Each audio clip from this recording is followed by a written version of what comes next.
Hi viewers, welcome to my channel Satya Sparkles.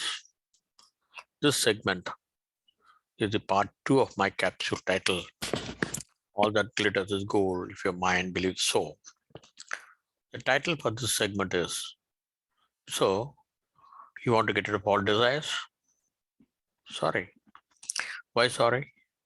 Because by aiming to get rid of all desires, you're planning to add one more desire, that is, to get rid of all desires. What basically separates from each one of us is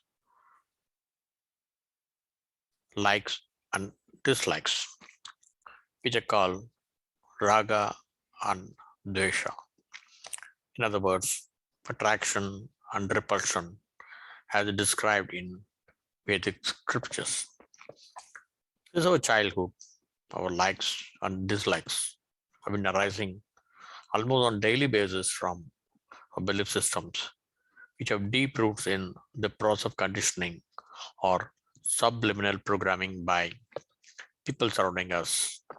Their opinions, views, behaviors, actions have tremendous influence on our thinking, thereby impacting our own behaviors, desirable or otherwise. This is supplemented with perception of knowledge and anti knowledge gained through formal education, own experiences involving successes and failures, reading, audiovisual learning, observation, and interpretation of what's happening around us. Most of the time, this happens unconsciously, and hence, there's a critical need for objective thinking. Desire management is all about objective thinking. In other words, to focus on how to think, what to think. Our quality of thinking is synonymous with desire management. All of us should rightfully seek to be happy, at least in our current life. Happiness means different things to different people. We all view happiness through the lens of varied things such as money, power, status, fame, material things, relationships, love, service, sacrifice, pleasure derived through our senses, and many more. And fundamentally, attaining happiness is not possible without having desires.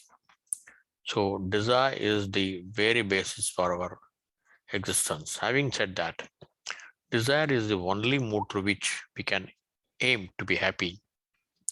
Then the question why desires make us unhappy remains a mystery to all of us. How can we make our desires work for us to our advantage in seeking happiness? Let's understand that there are two types of desires.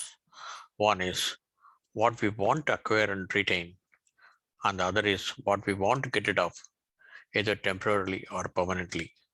Both are valid desires. Desire is a double edged weapon as it is useful to us or it can hurt us.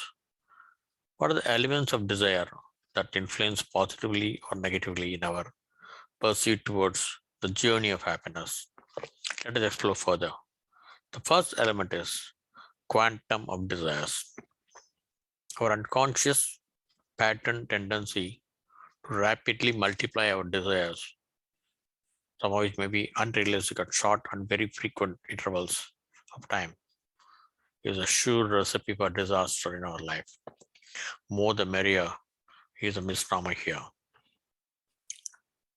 When Michelangelo was once asked, how did you sculpture the David statue? He replied, I removed all those which are not David. This is true with our desires too. Two things define us our passions when we have nothing, and our attitude when we have everything. The second element is intensity of desires. Quality of desires involving vigor and authenticity matters most.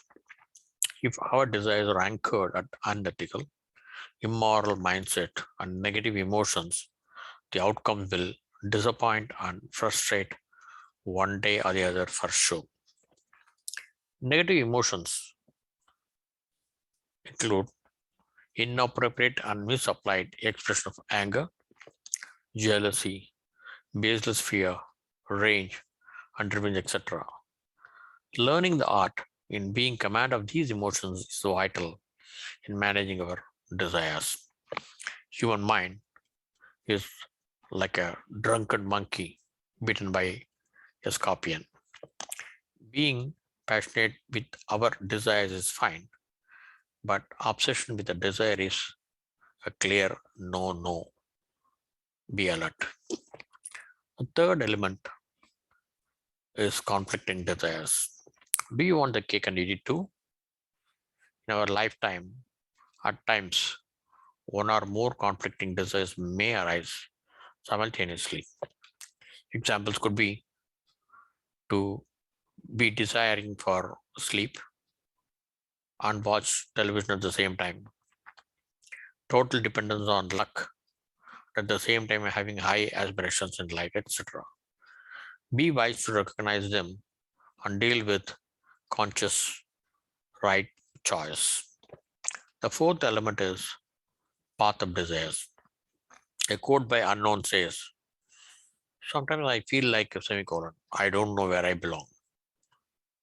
It is essential to cultivate the habit of self awareness as an integral part of emotional intelligence. This means reflection and contemplation of our thoughts and actions on consistent basis. This process will help us to validate our distorted perception on how we experience our experiences consciously. Remember, we cannot change the direction of the wind, but we can set our sails using our internal compass so that we can progress towards the desired destination. If Columbus had returned back after 7 days of his voyage, nobody would have blamed him and nobody would be remembering him either. Do our desires empower us or hinder us towards achieving excellence? Answer to this question will be a terrific conclusion. The fifth element is the ability to manage desires. Being conscious of the above elements of desires will help us to develop our ability to manage desires appropriately.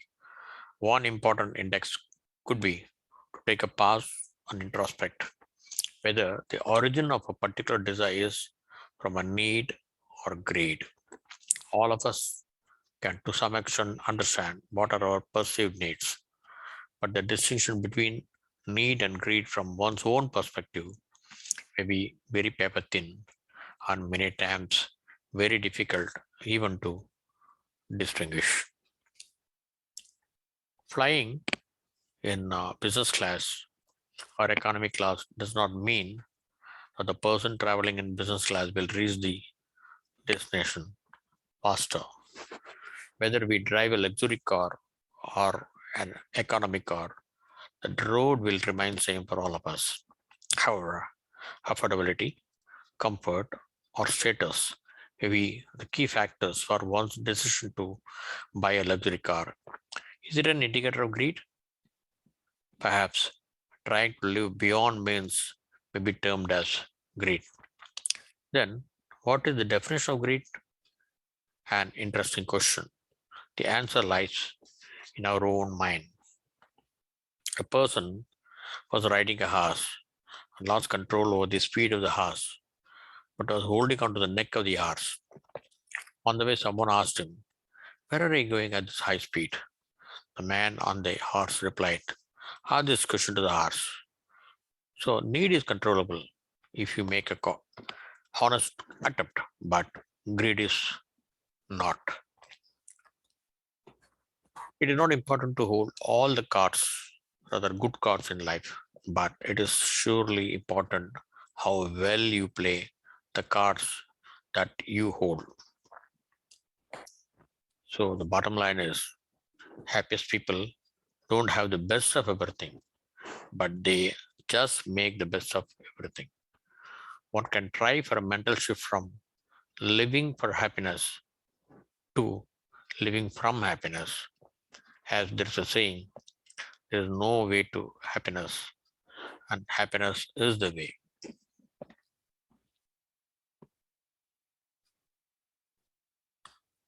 Please do subscribe, share, comment, and click the bell button.